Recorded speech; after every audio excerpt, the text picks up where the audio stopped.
Pessoas boas também morrem, mas por que parece tão difícil para os autores modernos falar sobre isso? Meu nome é Jade e seja bem-vindo ao primeiro vídeo do ano do Páginas Avulsas. Recentemente fui seduzida por uma sinopse que vi na internet e resolvi ler o Depois das Brasas, da Ali Martinez. A história parecia bastante interessante. Dois casais de amigos, o Elson e a Jéssica, e a Brie e o Rob, vão fazer uma noite de jogos na casa do Elson e da Jéssica. Só que acaba acontecendo um acidente. Nesse acidente ocorre um grande incêndio e tanto a Jéssica quanto o Rob morrem. E o Elson fica com muita culpa, porque ao invés de salvar a esposa dele, ele salvou de forma errada a melhor amiga da esposa, que era a Brie. E era mulher também do melhor amigo dele. E isso vai gerar muitos questionamentos internos dentro do personagem sobre o que fazer e nos dois sobre por que ele sobreviveu a essa tragédia. Lendo essa sinopse, eu achei um roteiro bastante profundo. Até porque seria um livro de romance, então já era esperado que depois a Brie e o Wilson virassem um casal. No entanto, logo nas primeiras páginas eu comecei a sentir uma certa inquietação com o desenvolver do livro. Digamos que o casamento do Edson e da Jéssica não ia tão bem, e tinha algumas pontas soltas que, depois de já ter lido vários livros, me fizeram pensar logo nas primeiras páginas que eles iam colocar que a Jéssica e o Rob tinham um caso. Bom, isso é um spoiler, dito e feito, eles tinham um caso. E basicamente, a narrativa do livro se simplifica de uma forma desnorteadora depois disso. Por quê? A partir do momento que nós entendemos que aquelas duas pessoas que morreram, elas tinham um caso, sai muito da carga dramática do livro, porque parece, de certa forma, quase como uma punição divina, e como se a autora não conseguisse trabalhar com a ideia de dois personagens que seguissem a vida e tentassem uma reconstrução em uma perspectiva no qual não existisse traição, numa perspectiva no qual tivessem sido apenas duas pessoas boas que morreram. Só que esse é um padrão que eu não identifiquei só nesse livro. Observando alguns outros livros mais modernos, eu também percebi isso.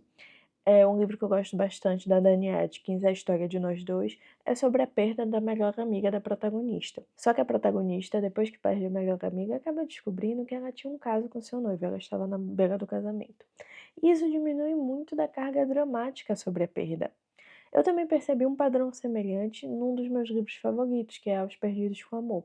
Eu li esse livro quando eu estava no processo de luto pela perda do meu avô, e ele me ajudou bastante. Mas alguns detalhes do livro novamente reforçam a ideia da pessoa morta ter um determinado nível de culpa sobre a coisa. Em Aos Perdidos com Amor, a gente acaba descobrindo que a mãe da protagonista, digamos assim, não é uma mãe tão boa quanto se podia esperar, e isso de certa forma ameniza a dor da perda. O que eu percebo em todas essas construções em comum é que há uma simplificação sobre o processo de luto. É como se buscasse sempre uma justificativa para que aquele luto perca um pouco do sentido para o personagem. Parece que quando nós olhamos para o outro lado e essas pessoas não são tão boas, nós conseguimos uma justificativa mais simples para superar a dor. Como se a perda pudesse ser amenizada porque nós destruímos a imagem que nós tínhamos daquela pessoa. De certa forma, foi um livramento à morte, ou então, de certa forma, foi uma retribuição divina. Só que transportar isso para o mundo real é extremamente complicado, porque quantas boas pessoas nós conhecemos? Quantas pessoas morreram? Morreram jovens, morreram numa tragédia e não tem uma justificativa. Elas eram só pessoas boas que morreram. Não existia uma fórmula mágica, não existia buscar uma causa divina. Não. É aceitar que a morte sobrevém a todas as pessoas de todas as formas. Quando nós olhamos em comparativo essa literatura mais moderna, um pouco mais jovem, enfim, com literaturas mais antigas que falam sobre o luto, nós vemos como há um decaimento mesmo da produção escrita. Meu poema favorito do Edgar Allan Poe é Annabel Lee. E nesse poema é muito bonito, ele vai falando sobre a perda do seu amor de infância. Ele era uma criança, ela era uma criança, morreram na beira do mar. E um detalhe interessante é que ele fala que Annabel Lee foi levada porque os anjos não estavam suportando o amor deles, que era tão perfeito. Ou seja, nós não temos uma culpa de Annabel por morrer. A culpa dela talvez fosse ser perfeita demais, ser aquela história ser boa demais. O que eu acho que nós precisamos pensar é por que existe uma dificuldade tão grande em trabalhar sobre o luto. Trabalhar sobre o luto envolve questionamentos psicológicos sobre a vida dos personagens.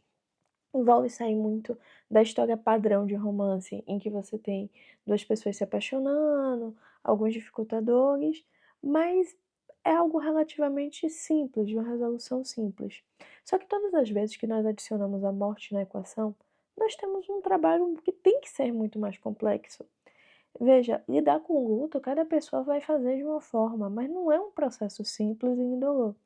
Eu passei por um processo de luto da minha tia que foi completamente diferente do luto do meu avô, e o luto da minha tia me trouxe consequências muito sérias. Eu engordei quase 20 quilos, eu passei por um quadro um pouco depressivo e por aí vai. E assim como eu, diversas outras pessoas passam por isso.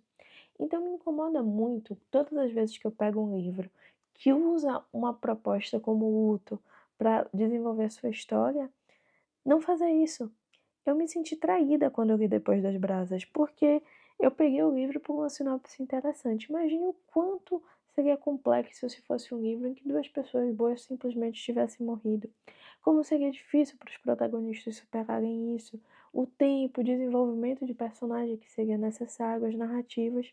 Mas quando você coloca que os dois que morreram tinham um caso, você simplesmente anula tudo isso. Ah, eram duas pessoas ruins, foi o universo, livrou, e a partir daí nós podemos seguir felizes. Só que a vida real não é assim. Eu acho que o que tem faltado hoje, e é por isso que cada vez mais eu olho mais para livros clássicos, porque eu sinto que eles tiveram uma construção melhor, que eles já passaram pelo crivo do tempo, que eles são bons livros, assim, pelo menos para chegarem até nós em termos de desenvolvimento. Cada vez mais eu olho para eles porque nesses livros modernos eu sinto a fragilidade das narrativas. Eu sinto muitas vezes autores que buscam caminhos fáceis para resolver problemas complexos.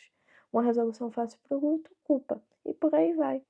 A vida não pode ser tão simples e tão redutível.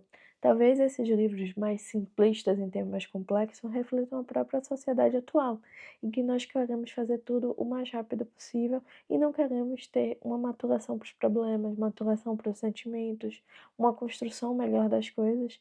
Nós queremos algo instantâneo, uma resolução rápida e consumível de forma simples. Eu acho que Depois das Brasas me deixou extremamente frustrada por isso, porque poderia ser uma história interessante, tinha uma premissa boa, mas no final das contas eu só senti mais do mesmo, e de basicamente uma tentativa de mudar a roupagem para um livro padrãozão de romance com umas cenas hot meio estranhas e com uma narrativa que acaba deixando bastante a desejar. Nesses tempos eu cada vez mais repenso sobre as minhas leituras, sabe? Eu passei por uns momentos de ressaca literária, que eu não queria pegar livros, e eu sinto que muito veio de uma saturação. Eu tentava ler livros mais contemporâneos, e todas as vezes que eu ia nessas buscas por livros novos, por uma recomendação e afins, eu sempre sentia esse vazio de sentido e de significação. E eu acho que cada vez mais, quando a gente vai envelhecendo, nos tornamos mais críticos sobre isso.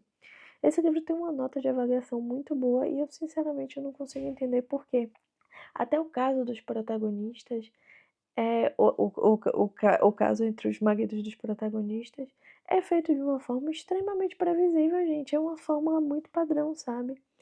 E as coisas não batem, há inconsistência nas narrativas, há inconsistência nos personagens, no padrão que é identificado em cada um.